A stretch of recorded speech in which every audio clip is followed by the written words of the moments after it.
It's time for Kearney Live. Today on Kearney Live, Zach Atwell is here. Chris Johnson from the Clay County Sheriff's Office. And we'll meet Joel Lucan, the new Kearney School District Athletic Director. And now, here's Jim Dickerson, Stacy Bratcher, and Nick Vasquez.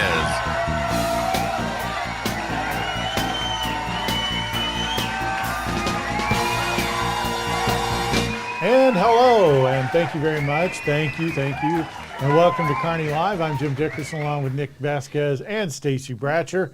And we've got a good show lined up for you today. Good to see you both here today. Jim. Likewise. So I don't have any really topical news stories, but I had something that I want to ask you guys about because it's been driving me crazy. Oh boy. So there is a new term, and I forgot what it was the minute I walked out here. But there's a term for people who get on their phone and do FaceTime while they're walking around in public. Oh. Because it's become so popular. And so I wondered if, because this bugs me so much, and I bring this up because, as you may or may not know, I've been traveling a little internationally lately, and what I've learned, it's not fun. But what I've learned is this is not a United States problem. Mm-hmm. Everybody does it, and it's annoying. Yes.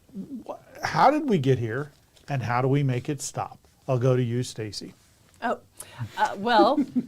as Zach shared with us on Wednesday at the Chamber Luncheon, it's actually an addiction. He has been speaking to Zach Atwell, who's going to be one of our guests today. He's done some speaking to students, and he tells them they have to put their phones away.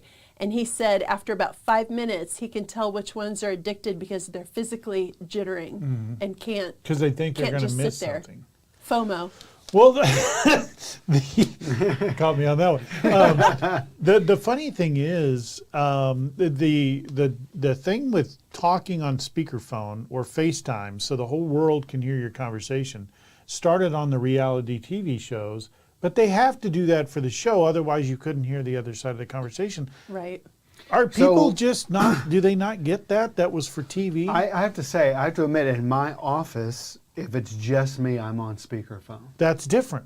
But you don't go sit out in a restaurant. That drives me nuts when people in public are on the I mean, you got people in a restaurant or an airport. I kind of want to tell them respectfully, not everything's worth recording. I actually want to respectfully take their phone and heave it into the next county. Like no one... And to take it another path, I dislike seeing people texting in movies, and then they show you their screen, and you're supposed to be able to read it in that blip to know what's going on in the storyline. That drives me crazy. I don't want to see the technology in my movies. Sorry. Oh, you're not talking about the people in the theater texting. No, the characters in the movie or on in the television show. They're on their phone using it because it's supposed to be like real world. And now, your favorite actor did that in a movie recently. Do you know which one it was? We are not going to say his name because I don't like him. It was Tom Cruise. You said it. And it was in Top Gun Maverick. He's texting ICE, which drives me crazy. Who, by the way, died the other day. That was sad. So sad. That was yeah, that was the other couple. Have you seen his documentary on Netflix? It's really yes. No, I have not. It's very good. At a very young age, he was kind of forward thinking, and his parents, kind of what we're talking about, bought him one of the vintage camcorders, and he filmed everything, recorded everything for years. He recorded most of his own documentary too. Yeah, I mean, so most of it comes from the stuff he recorded. So but maybe he would have had his phone out all the time too. Maybe, I doubt it. But anyway, that was not good. All of our childhood heroes are going away. It makes me feel older than I already am. Yes. Anyway, we have a good show for you coming up today. We've got Chris Johnson with the Clay County Sheriff's Office is here. Zach Atwell is here. He's going to tell us a little story about the Midwest Transplant Network and his personal journey. And last but not least, Joel Lucan is going to join us. He's the new AD, or will be the new AD, over at the Kearney School District. So stay with us. We've got more Kearney Live coming up next.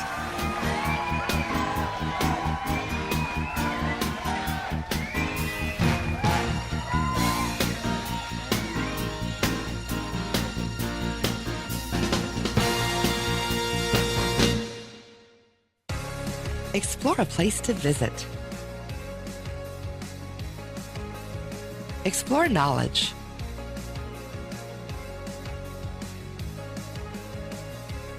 Explore fun. Explore relaxation.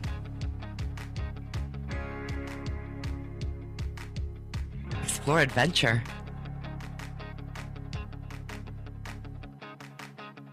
Explore a hometown. Explore Kearney, Missouri.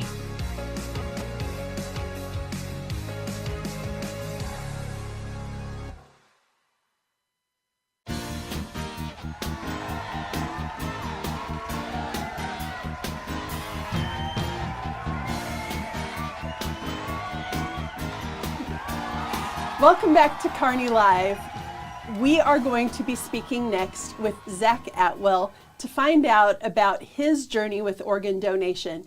April is Donate Life Month, and at the Chamber Luncheon on Wednesday, we had Midwest Transplant Network join us to tell us more about how residents of Kearney and Clay County can donate life through their license or by signing up online. And then Zach followed up with his life story, or his journey through organ donation, or recipient of, I should say. So I am so thrilled to have Zach here with us today. Will you give us just a snippet before we get into things and start asking you questions? Just give us like the abridged version of what happened to Zach a year ago. Absolutely. So voluntarily went into the hospital on the 20th of February. On the 22nd of February, I was given 2 days to live. As you would imagine, pretty emotionally tense moment. Yes. Right, for everybody involved.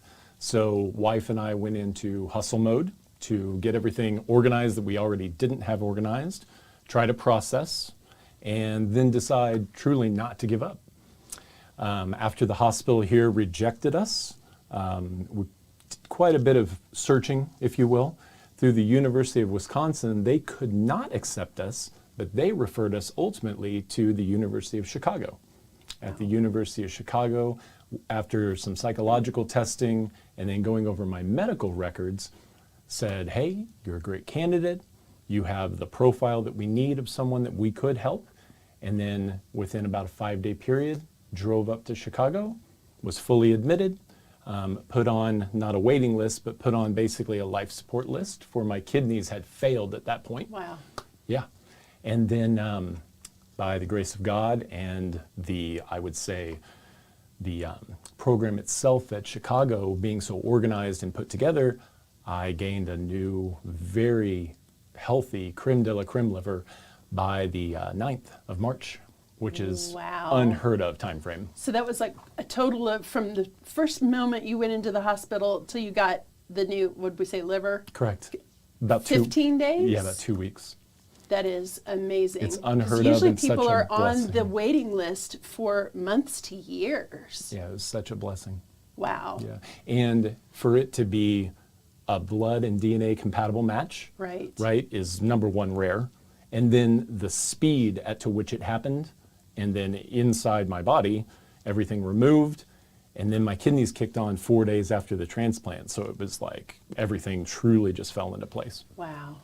So where did they get the liver from? Did they tell you that? So you don't get to know exactly right from the start. That is up to, so 6 months after a transplant, your letter, if you wish to write one, and I did, to your donor gets provided. And if they want to correspond back, they can. To the donor's family. Exactly. So what I know currently is that it came from someone that had an unfortunate accident and that was a certified donor, right?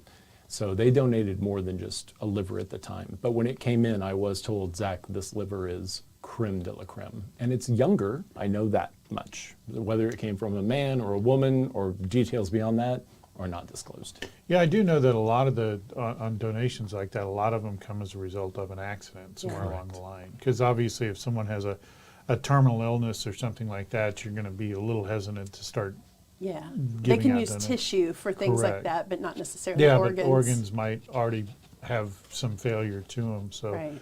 Will they ever, do you think you'll ever find out any more detail as to what happened or where the liver came from, or is that conversation pretty much over? I hope so. I hope that that conversation's not over. Maybe the donor and their family, whatnot, maybe they need more time to process, Right. because there obviously was a loss involved. Perhaps they don't want any connection and they feel like they've already moved past it and it's kind of a check mark off their list. Somebody grateful got it. Someone's doing something good with that huge gift, right? But I'm hoping that I hear back at some point, either to the extent of possibly meeting them and thanking them in person, but we'll see. So when you say you were rejected by the hospital here, Yes. it and I don't understand exactly how the system works, but I would assume that a lot of the transplant organizations, the ones that make all this happen, are somewhat interconnected because the number of organs that are available at any given time is minimal, and then the number of organs of any kind that would match a certain recipient is even less than that. So the bigger your network, the bigger your chances.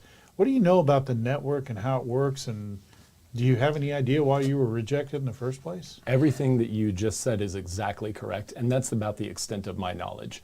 They have a working communication, but it's not like a centralized system. A lot of calls, a lot of reach out, a lot of connectivity through their own network has to happen to be able to fit all the criteria of donor matching with donation in person, right? Specifically answering your question, I was told in no short of words that I was too far gone to save. So that is why I was rejected locally. Did you call them back and go, huh? Did you have a pretty woman moment were- go in? Big mistake. I Big, would've. huge. I thought I did think about having my pretty woman moment, walking in my suit and being like, I'm alive. Here I am. But, none of that actually transferred. My gratitude, though, my gratitude goes to the University of Chicago because they were terrific to work with. My staff up there is essentially family. They're in great humor. I feel very blessed to have had them in my life. And then subsequently, locally, I work with KU, and my staff there is just terrific. They're absolutely fabulous. They're very supportive, very caring people as well. I'd like to ask you, if you don't mind sharing. Yeah. My mother worked for Midwest Transplant Network for many, many years, and she was the first point of contact with the families when a loved one passed away. And I know that those conversations took their toll on her. I believe she has some PTSD from all of that. She's since retired and is fine now. But at the same time, it was also extremely rewarding. But my question to you is, when you learned that you were going to be given this gift, how did you process that?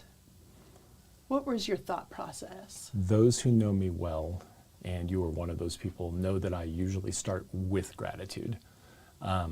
That was definitely unexpected, way quicker, through a lot of prayers and a lot of belief. I was prepared for it, but you have to be gratefully surprised at the same time. So I was excited, to be quite honest. Nice. It was a tearful moment, tears of, wow, did that just happen? Yeah. All right, so I get another 40 years-ish, right? Yeah. That's terrific. I mean, that feeling of someone thinking ahead of time and planning out that when it's their time, somebody else can live further. I mean, that in itself, what a gift, what a blessing, right? And since I was already a donor, that's nice to know that hopefully I'll help someone in the same way. And I do encourage people to be donors, of course, because Yes. it saves lives. What a legacy in helping somebody else live a longer life because yours is expired in that sense. Absolutely. So you talked about grateful surprises Absolutely. and some big milestones along the way. Yeah. Physically, how did you manage the psychology, the emotion? Because you have these wonderful surprises at the same time. There's got to be the side, is this going to work? Is this going to take? Right? Almost kind of, how do you keep yourself from waiting for the other shoe to drop, as they say? And then as a husband and dad with your wife and your kids, like how did you manage all that? I love that you asked me that. So this is one of my favorite things to add to my testimony and to share. We're a very faith-filled family, and being faith-filled, there was not a hesitation with how we handled that. We went straight to prayer right from the jump. The other thing is I'm a huge believer in positive affirmation, and that was encompassed in everything. I tell people this exact truth. We did not allow, and I did not allow, any wiggle room with the devil or negativity to be present in my self-talk or with the people around me. We kept it all positive. All forward motion counted, and what it was I'm going to live, I'm going to be healthy, I'm also going to change who I was and how I acted in certain circumstances. It's not that my belief system changed, it was that we were implementing everything that we had learned through our faith life. You really honed in. Absolutely. You start well to said. take out the chaff and where we're really focused here. Absolutely. Right, Well but even said. just being able to sustain that is pretty impressive. Yeah. Most days were very positive. And my staff at Chicago would say the same thing. They were shocked about how joyful and upbeat I was every day. I was. I had great people around me. Other than the food, it was a very favorable experience. No hospital food is good. Difference between being joyfully naive and joyfully intentional. Right. I think that's, we're not just going to be joyful to make everybody feel better. There's a difference probably when you really truly believe that. Yeah. And the other thing is this. I had plenty of time to research. You guys probably already know I was certified while I was in the hospital in being a certified neurolinguistic practitioner, where I help people on how they perceive their environment and how it helps them, right? And how they take all that in. And then I became a certified addiction and loss coach at the same time. So I was constantly filled with how can I make myself better through what I was learning to help with other people with, right? One of the biggest things with that is we bring up joy. I say joy and not happiness, because being happy is situational. I'm happy that I get to go to Worlds of Fun. I'm happy that I'm driving a nice car today, right? Joyful is I'm joyful and content with where I'm at and the journey I'm on. Does that make sense? It's a choice. So it's absolutely a choice. Yeah. It's a choice to be joyful doing mundane tasks, as an example. And part of mine was recovery, which I was very joyful that even right before the liver transplant, the failure in a transplant room with qualified surgeons is minimal that something will go wrong, to be quite honest. So I felt like I was in competent hands. I felt like I was loved and secure. And they give you more than enough information to make logical decisions as well. So the confidence Because the there is high. mundane tasks mean I'm here another day to do it. That's correct. Right, and training your mind to see that. Absolutely. And be grateful for that, because ultimately you have to do certain things in life that aren't the most enjoyable things to do, but they lead you to the greater reward, either in helping someone else, getting where you want to be, goal attainment. And again, Such things. to your point, regardless of the circumstance. Absolutely. So how has all this helped you going forward? And I mean, you've got to have a different approach to everything, I would assume, to a degree. And how has that changed what you do day to day? And then how you talk to others about it to try and help out? Yeah, I'm going to be fully transparent. So one thing that's highly obvious at this point is that I've cut all substance of alcohol out of my life entirely. So that was a change. I was a day drinker before, and then I walked myself into sobriety. I was sober completely for about 2 or 3 weeks, not even a drip of anything, before I went into the hospital. But at that point, my liver had kind of already had it, right? So one thing that I'm doing now is I'm a big promoter of sobriety, living a healthy lifestyle in abundance like that, right? So I formed my company, Redemption Recovery Coaching, and I'm leading others through their value systems, setting appropriate boundaries, who they are, self-actualization exercises that I also maintain myself. So I'm speaking from experience about and giving my testimony to help other people with their testimonies. All right, and so to finish up on that, Yeah. if someone wants to get a hold of you because they want to follow your path or your leadership or however you want to look at it, Sure. how would they get a hold of you? The best way is use my website, because if I gave out my phone number, that it would just be way too many phone calls. But the website is? redemptionrecoverycoaching.com. Okay, Excellent. all Thank one you. word. Yes. Yeah. All right. Well, So- thank you very much for coming in and sharing your story. Yes. That's a great story. I appreciate it. Thank you. Coming up next, the Flock license plate reader system has been back in local news. You've probably heard a lot about it. What is Flock? What does it do or what does it not do? We're going to discuss that with the Clay County Sheriff's Office coming up next on the next segment of Kearney Live. Stay with us.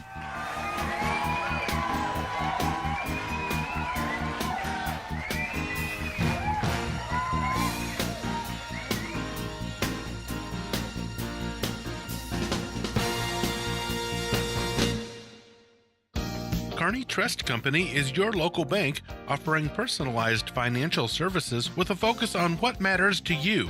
From checking and savings accounts to home loans and retirement planning, they're here to help you achieve your financial goals.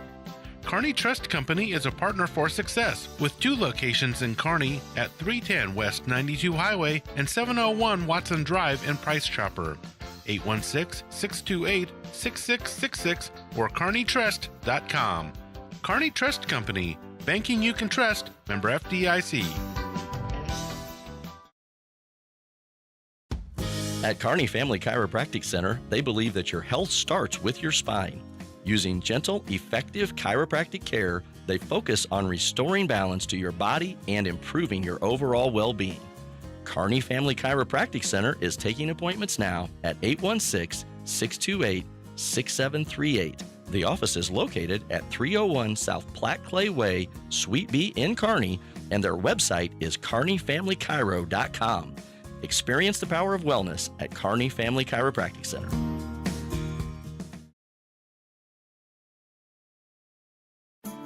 Platte Clay Electric Cooperative is more than just your energy provider. They're your neighbors, too. For over 85 years, they've been powering homes, businesses, and communities in the Northland with reliable, affordable electricity. As a cooperative, they're owned by you, the members. That means every decision they make is focused on serving your needs, not profits. From maintaining safe and efficient power lines to offering energy-saving tips, they're here to support you every step of the way. Platte Clay Electric Cooperative, empowering communities and energizing life with safe and reliable energy.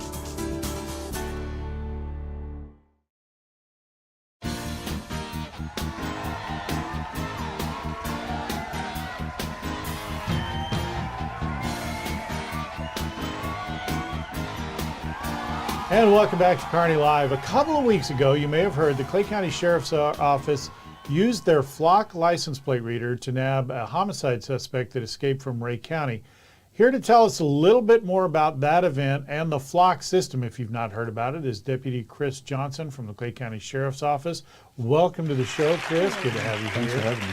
So there has been a lot of discussion about this Flock system. So let's start off first, talk a little bit about what the system is, and then we'll talk about how it's benefited now that you guys have it. So essentially what it is a traffic camera system based on license plates. If let's say for a stolen vehicle, for example, it can be entered into that, and if it hits on one of the cameras throughout various areas of the county, deputies are notified either through our dispatchers, or they can have the system brought up in their own patrol vehicles as well, and they're alerted to the camera that it hit off of. They can go to that area and attempt to locate the vehicle that they're looking for. So the camera automatically reads the license plate and then deciphers what the license plate is, and then checks it through. It does all that all on its own. That's correct. Yeah, if deputies know a certain vehicle that they're looking for, they can maybe they don't have a full plate, maybe they just have a partial plate, or maybe they just have a type of vehicle they're looking for. They can enter that information into the system, and they can even search window stickers, if you will, and all aspects or any type of the characteristics of the vehicle they can think of. If that search parameter is in the system, they can search for it. So let's talk a little bit about what started this as far as what we're talking about today. You guys, tell us what happened, how the system worked, and then we'll get into the intricacies of it after that. So yeah, basically there was a homicide that occurred out in Ray County, and the suspect fled from the scene. And in doing so, they knew what type of vehicle they were looking for. They knew the plate of the vehicle. That vehicle was captured on a camera actually in Excelsior Springs that belonged to them. So just a little side note of that, if other agencies have the flock system, they can basically put in a parameter that share those cameras with other agencies. And most agencies around here all have good working relationships where they share their flock camera systems with each other. So, and that's what happened in that case. It hit off a camera in Excelsior Springs. They were able to track it, and then basically the direction that it was going, Liberty Police Department then got behind it, requested the assistance of the Clay County Sheriff's Office. Our deputies assisted. There ended up being a vehicle pursuit, and ultimately the vehicle was stopped in Kansas City, Missouri. Our deputies took him into custody. So how would you, not in a statistical exact number, but how would you rate the success of the camera system, and has it lived up to your expectations, or has it actually gone past what you thought it might be able to do?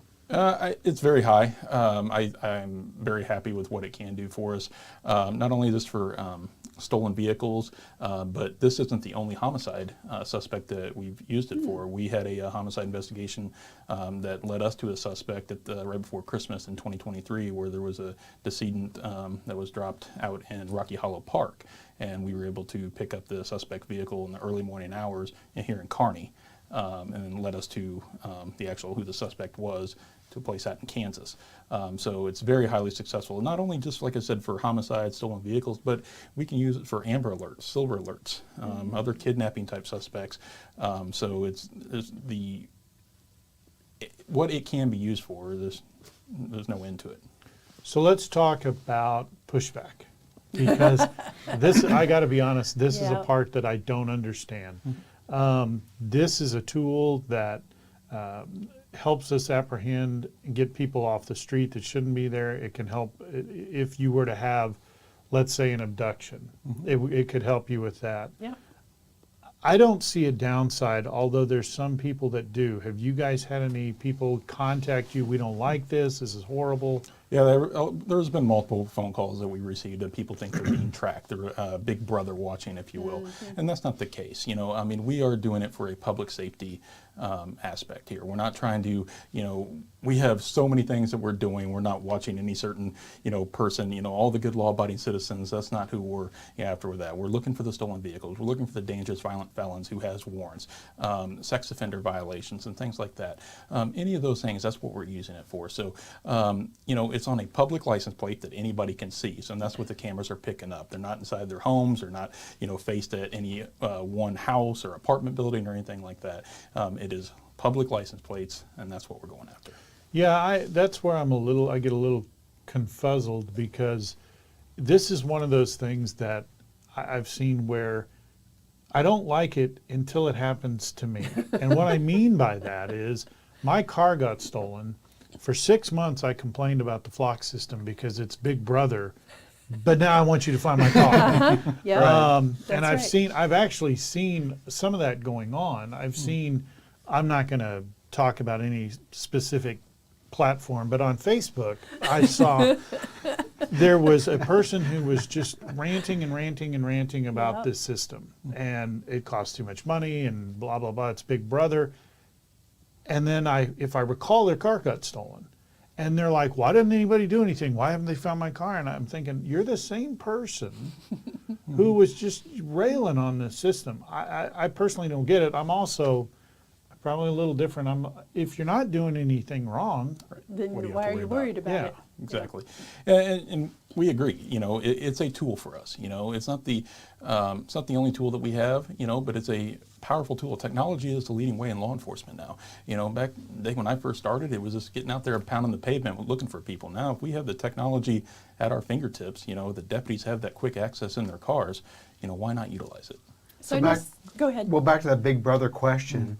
Where is the stuff stored? Like, how long is it kept? Like, if my car was stolen 6 months ago, is there still a chance? Yeah, what does that look like? There is a database. It can be set different parameters. Like, we can set it to 48 hours back to surge 36 hours, 48 hours, or that you can do a custom search. And then Flock has a actual cloud database that they keep all that in. As far as the deep storage of it, I don't know all the intricacies of it, but it is available that we can go back. Sometimes there is data that is lost, because storage is like anything; it's not forever, but it is a certain amount of time.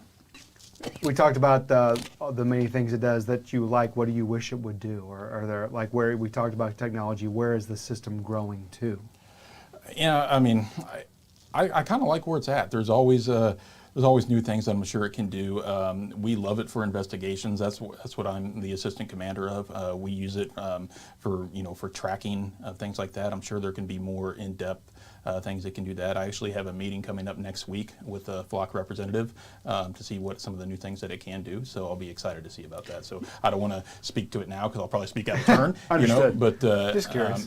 So once I know, I'd be happy to be able to share it. But you did say something that I didn't realize. So let's say you have a KPGZ sticker in your window. Can you put that in as a parameter so it would pick up on that? Yeah, you could put like back window sticker, and or if I knew it was like on a Toyota Tundra or something like that. If it's in there, if the camera picks it up, any of those like Toyota Tundra, like say red Toyota Tundra with a white sticker on the back window, it would give me any cameras that pick that up. I'd be able to search for that, and then if it matches what I'm exactly looking for, then I can start narrow it down, tracking and things like that. I think that's fascinating, actually, Yeah, and I'm not going to put you on the spot, so I'll put you two guys on the spot. How is that interpreted as Big Brother? I'm a little. I mean, don't you want you don't want criminals walking around and driving around? I think there's a whatever. misconception that when you're in a public area, you don't necessarily have a right to privacy. Yeah. Yeah, I think but that people think that. so when you talk about being tracked, the biggest tracker in the world is this thing here. Absolutely. And everybody has it. And Yes. so I can sit there and say, just randomly say, man, I'd like to go get a new grill, and I'll have 40 ads for a grill in 38 seconds. I think that's what I was asking about before a little bit, though, of where is it stored? People kind of get caught up on that. How long is it stored? What are they going to do with it, I think. But I don't see any value in that conversation. And I would assume, like a stolen car, we talked about that earlier. Once the car's recovered, Yeah, correct. the system dumps because you don't need it. You don't need it anymore, correct. And it's very law enforcement specific, and then to the proprietors of Flock. It's not like they give it out to other, agencies, non-law enforcement to use. I would say we may have to utilize it for prosecution of the case, right? Because how we came across it and how we tracked it. But other than that, it's not like it's going out to anybody else. Yeah, selling it. Correct. And no one else has access to it other than law enforcement. That's correct. So, We all are password protected into this. We all have specific logins. Different parameters are set for different users, or end users, or admin, and things like that. So we're the only ones that can see it. all right, so I'm not going to hold you this because I know you have a meeting with the Flock people. But have they given you any indication of where we might be able to take this? In other words, license plates, bumper stickers, types of cars, what's that's next? great. But what's next? Facial recognition, that That's type of what thing. I was wondering. So can you? So if we'll have to someone's see. There walking- are facial recognition companies out there, and I'm sure there is. This is me thinking there is that some type of integration that could occur. I don't know exactly. That's definitely something I'm going to ask, though. Yeah, I would assume eventually that if you're walking down the street and it is looking for Stacy, because she is a criminal, but if she's walking down the street, the camera picks you up. Then okay, Stacy was over on 92 Highway. And like I said, technology is the way of the future in law enforcement. Anything that we do in investigations now is all, tech driven, like you showed with your phone.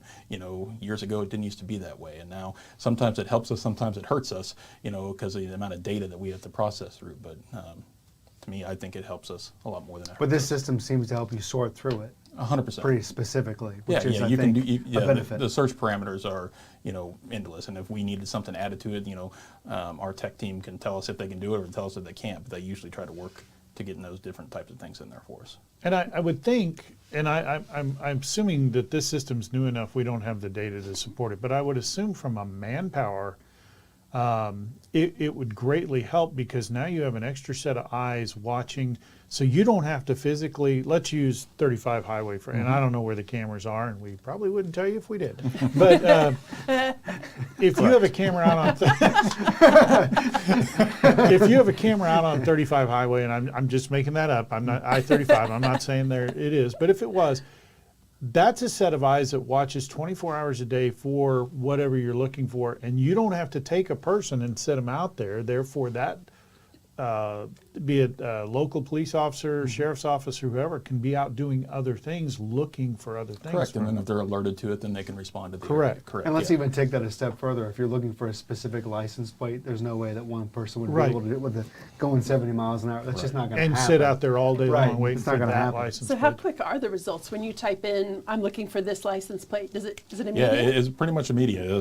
The speed of your internet, will help. And like I said, our dispatch center, they have the system in their communications area as well. So if they get that alert immediately, and if the deputies don't have it up on their car right away because they're doing something else, they can immediately broadcast that information out and still get there. So you have multiple different angles of communication. It's great. So back to your I-35 example, if the flock sees somebody cruising out I-35, can you access an agency in Kansas and Texas, or? Yeah, if they've shared those cameras with us. So like I said, most of the areas around the Kansas City Metro, I like to say kind of the 9-county area here, if you will. If they have the cameras, they've shared them with us, and multiple other states have shared with us as well, because we Okay. like to see it. So yeah, as long as you can, if you want to look at those cameras, you can see. And if you ever want access to cameras, all you got to do is contact their administrator, say, hey, can we have access? And they'll be like, can we have access to yours? Sure. And that's usually how it works. So. Does it have the, and you may not know this, but does it have the ability to track? And by that, what I mean is, I'm going to use I-35 because it's simple and everybody's familiar with it. But let's say you have a series of different departments that had the flock camera along I-35. Would you be able to say, okay, it was here at 10:30, it was here at 11:04, it was here, and you can start to say, okay, they're going north, Yes. or yeah, whatever. you can use it to build a timeline. Yep, absolutely. That is, That's impressive. that's impressive. That's yeah, really that's cool. that's kind of what I was getting at with they're headed into Texas, they're headed Yeah. wherever out of here. How far can we? Or maybe Get use that. it to develop a pattern? Sometimes, yeah. Yeah. So anything that you use it with, whatever aspect of your angle of the investigation you're trying to take it with, we can put it in there. So All right, well, Interesting. that's great. Thank Wow. you for coming by. Give us, Absolutely. we're going to have you back in if you're okay with it later on, and let's get a follow-up on The new improvement, the updates, the improvements, the Oh, update, after and this the meeting, yeah. and the effectiveness of it as I'd be we happy learn to. more about it. All right, thank you very Fantastic. much. thank you.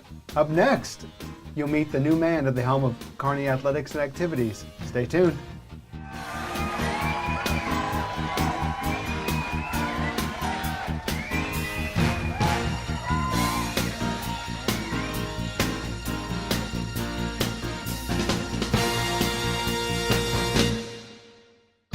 Kearney Trust Company is your local bank offering personalized financial services with a focus on what matters to you. From checking and savings accounts to home loans and retirement planning, they're here to help you achieve your financial goals.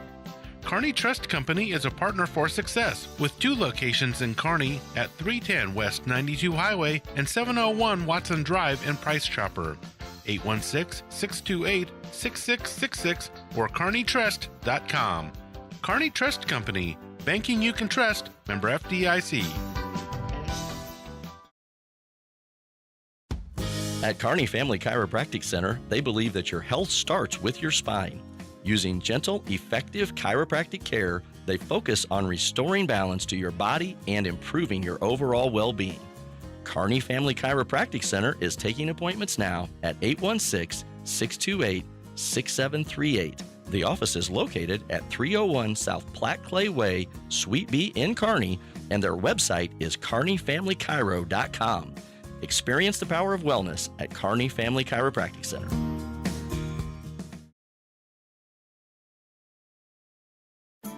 Platte Clay Electric Cooperative is more than just your energy provider. They're your neighbors, too.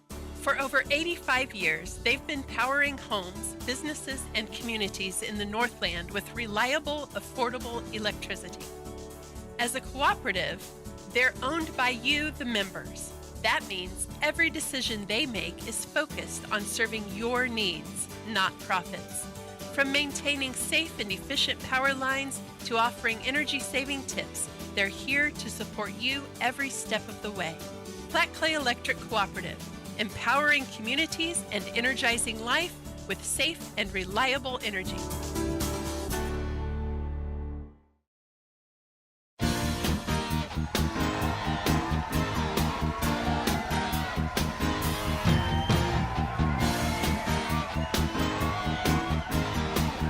Welcome back to Kearney Live. The Kearney School District announced on Monday that Joel Lucan will become the next Activities Director effective July 1.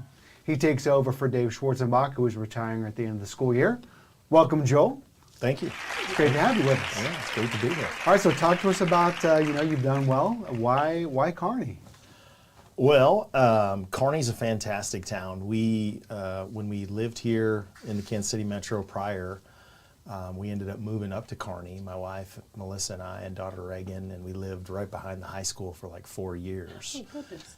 So I spent 9 years at Jewel prior to me being there now, and we had some really good relationships. Daughter had, a good friendship with one of the young ladies who she actually plays on the softball team with now, Ellie Schweitzer. So. Nice. Just made sense that when we decided we wanted to get back here, get a little closer to family, that, there was a sense of comfort with Kearney, and we love it. So you've most previously been at the collegiate level. Talk to us about your specific connection with high school activities. Yeah, when I was the AD at South Dakota Mines, the local high schools played at our football field every either Thursday or Friday or Saturday. And so the ADs and I would meet on a regular basis. I used to coach high school baseball way back in the day for a couple of years back in Iowa. To me, there's a difference, right? But it's all about leadership. It's all about developing kids. It's all about community engagement. It's all about, growth, maturation. Personally, for me, it doesn't change whether you're in high school athletics or if you're in small colleges. I've never worked or had much to do with like Texas or KU, where it's more about cash. And really, right? It's all about cash.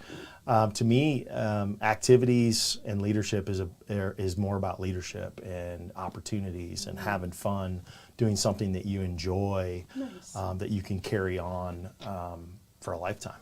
Well, I'm thinking you're not going to see too many of the Kearney kids entering the portal. That's good. Anytime soon. So let's talk about some nuts and bolts. Scheduling, the tournaments, all the stuff. What is that? Yeah, that's, nothing that I'm not familiar with. When I was coaching baseball for 7 years, I did my own scheduling. As the athletic director in college, I helped schedule all of our football games, the non-conference basketball games. We ran tournaments in college, postseason tournaments. We ran preseason tournaments. It's, rolling your sleeves up and getting after it and planning out as far as you possibly can. Give some folks, like we talked about on the phone, that you were like right in the middle of it over spring break of everything that was going on. Like share people that snapshot of what was going on. So we had 19 events in 6 days. Wow. Yeah. Baseball, softball, men's and women's lacrosse. I can't even remember. But it was just, that's the job, right? That's not something that I'm, unfamiliar with. You're busy. The joy and the good part about it is you get to watch kids compete. You get to watch kids do something that they love. Hopefully you're watching good people mentor and coach and develop those individuals. That's actually kind of the easy stuff, right. The scheduling, and then watching them go out there and participate and do things. That's the fun part, So what is the tough stuff that comes with being activities director? I'm going to say this my way. Maybe it's not the most politically correct way, but people are the best part about the job, and they're also can be the worst part about the job. Yes. You know. So those are the challenges, right? It's like coaching coaches, right? Helping people mature, helping people. I believe it was Dr. Miller said in one of her monthly magazines, it's okay to hold yourself accountable, and it's okay to admit that you've done something wrong. We've all, I mean, I've all said, human. I've said things I shouldn't have said. Go back and apologize. You know, learn from it, move on. The ability to have crucial conversations. Understand that I'm there for them, empathetic to what they're going through. Wins and losses, they're going to happen. We got to be there for them when they win, when they lose. Kearney fans may not like to hear that, but, but you are absolutely right. Kearney doesn't lose. Yeah, not very often. I will say this, though, kind of to a point you talked about. One of the things I've noticed when I got here to Kearney was the support, especially lately, the support between the different organizations. So when you go to like we did a baseball game the other day, but the football coach was there, and you go to a basketball game and you'll see the other coaches there. There's a lot of districts, and you may end up taking that for granted, but there's a lot of districts where a coach will never go to another sporting event, be it no matter what it is. So the interaction, and it's not only that, but that goes down to the kids, because you'll always see, if you go to a basketball game, you'll see maybe the football team's there, or you'll go to a baseball game and the basketball team's there. So you're spot on. And that's actually one of the things that attracted me to the position, to be frank with you. Not to talk poorly about my daughter's last interaction at her last high school, but none of that took place. There's a good family camaraderie here. There's a good community support. I love Reagan to death, but she's a little introverted, right? So when Dave introduced her to a couple of the softball players this past summer, when we came down to help make our decision that we wanted to come to Kearney, those young ladies continued to contact her throughout the summer, continued to reach out.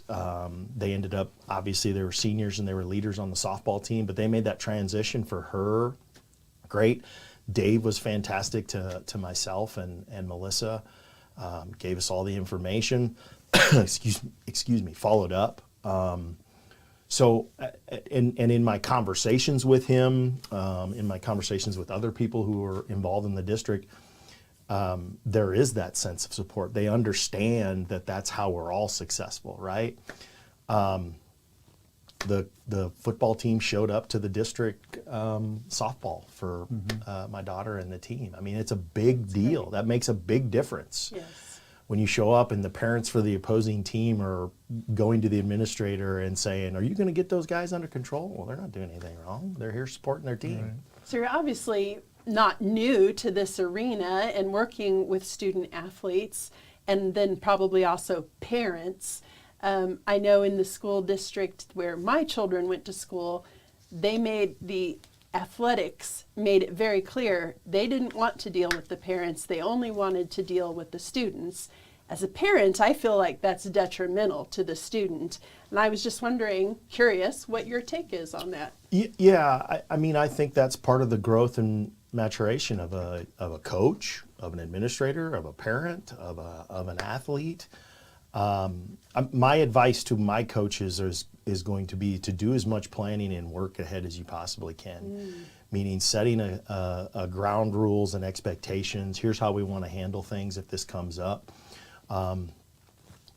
My daughter's not confrontational. She's very introverted, like I said. So if she has, if she has an issue, the discussion that I have with her is if you need me to get involved, I will. But if it really means something to you, go have a conversation with your coach and see where that goes. I understand that that's probably going to be more hands-on here for this position than it is in college. How I handled it in college, or in my current position, I usually speak to the parents when they come in for the recruit day. and I lay the ground rules out. Like I'm here to make sure your son or daughter gets through school, gets their education, retains, graduates, gets a good job. I'm part of that process.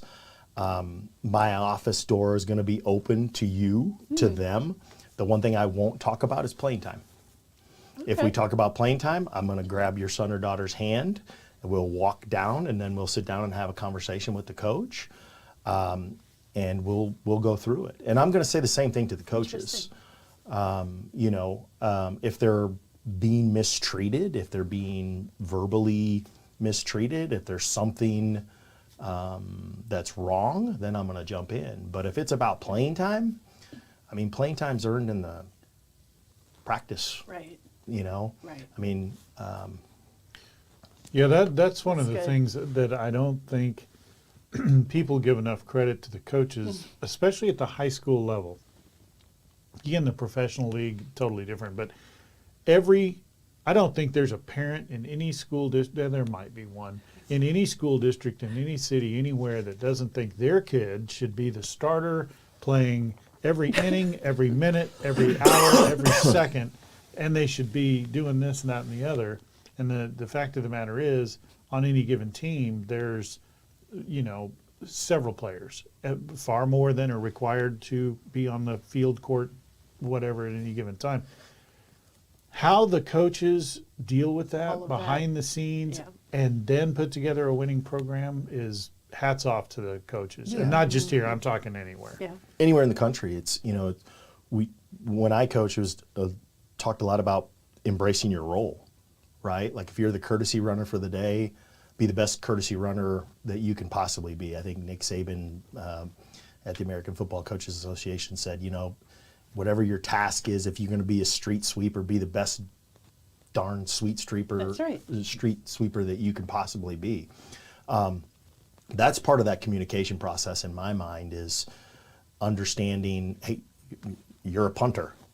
That's your role. We don't want you to go in and play left tackle. So be the best punter that you can possibly be. Yeah. I'm guilty of that. Like, do I think Reagan could have played more? Yeah, well, she didn't show it in practice, right? So that's the way it goes. All right, so you're going to have a lot of activities, a lot of athletics, a lot of things going on. July 1, like what are the priorities the first month, the first 2 months? Like how do you set that? That's a prime time to set your vision, your leadership style for what you want the program to be. What does that look like? Yeah, the first 30 days, I got a lot of people I got to meet. I gotta meet with my coaches, meet with the sponsors, meet with anybody who I guess reports to the activities director. My verbiage is going to be, they're the architect of their program, and then I'm a facilitator. How do I help them achieve their goals, right? I'm trying to be the ultimate servant leader. So I'm going to put them first. I'm going to put their kids first.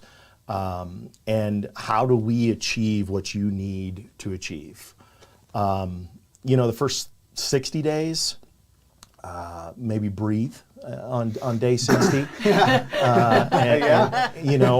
But through that process, one of the things that I want to establish is, and let me back up a little bit. Everything that we should be doing within the athletic department should coincide with the district strategic plan and how that works in with the athletic department or the activities department. Nice. So that's very important to me, because should be our light tower, our guiding light for everything that we're doing.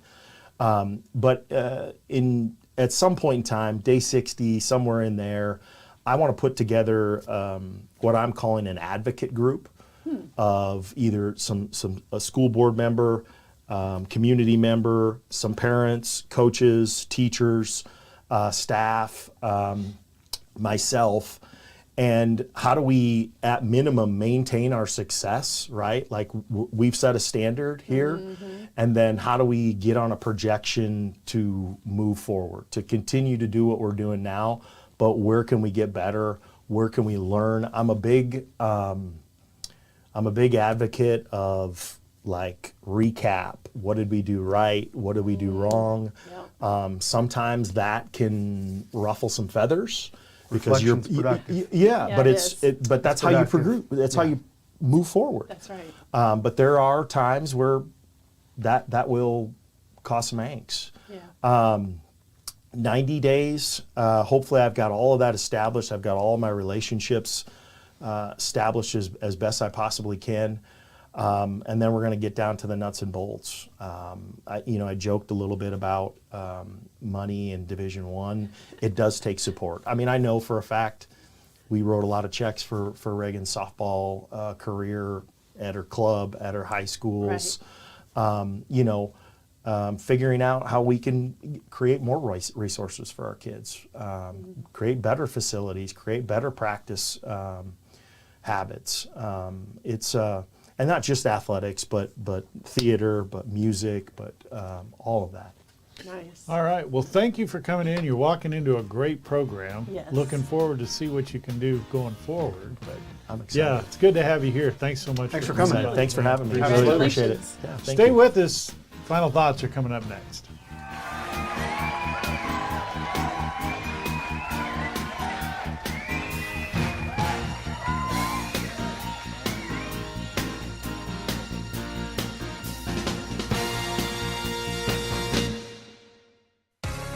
Explore a place to visit. Explore knowledge.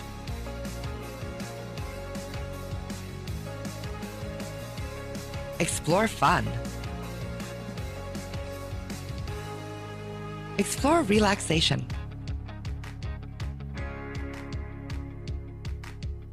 Explore adventure.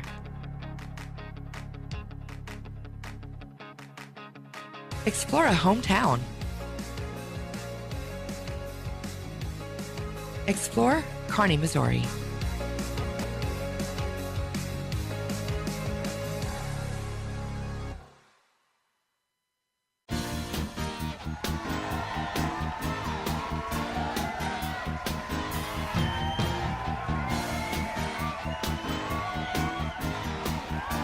And welcome back to Kearney Live. It's time to wrap things up with our final thoughts. Let's start off with Stacy. Yes, today is an exciting day as the Kearney Holt Motor Show gets underway again for the season. It is at Walnut Creek Winery from 10 to 1, but it will be happening the first Saturday of every month from April through October at Walnut Creek Winery in Holt, Missouri. So go out. We're expecting around 150 to maybe 200 cars. You never know. There'll be motorcycles, sports cars, all kinds of fancy things, rat rods, everything you can think of, all kinds of fun for free. And it's family friendly, no burnouts, no loud revving. Just go have a good time. All right, sounds good. Nick, what do you have for us? It's springtime. Let's get out and keep supporting our students of the school district. We've got a lot of activities, a lot of sports happening. I've already been to my first track meet, first couple now. So please go out and support them. We've had a really successful year, and let's keep it going. And along those same lines, like to ask everybody, if you have not, make sure they're doing a big fundraiser right now. It's the Kearney Quarterback Club, and they're getting ready for the football season already. I know it's only April, but you can never look too far ahead. But they do have one item out there. If you haven't sponsored anything, or they have whole sponsors and all sorts of things for the upcoming golf tournament. If you like to golf, make sure you sign up for the golf tournament. But they also have a silent auction, and you could win this. Who would not like a Bobby Witt Jr. signed shirt with all the little... And if you don't think that thing isn't going to be worth something someday, you may be sorely mistaken. Yes. So get online and you can figure out more about that. Look up the Kearney Quarterback Club and get more information on that and how you could walk away with that item and support your local football team. Thanks for joining us here on Kearney Live. Look forward to seeing you next time. Thanks for joining us, and we'll see you later.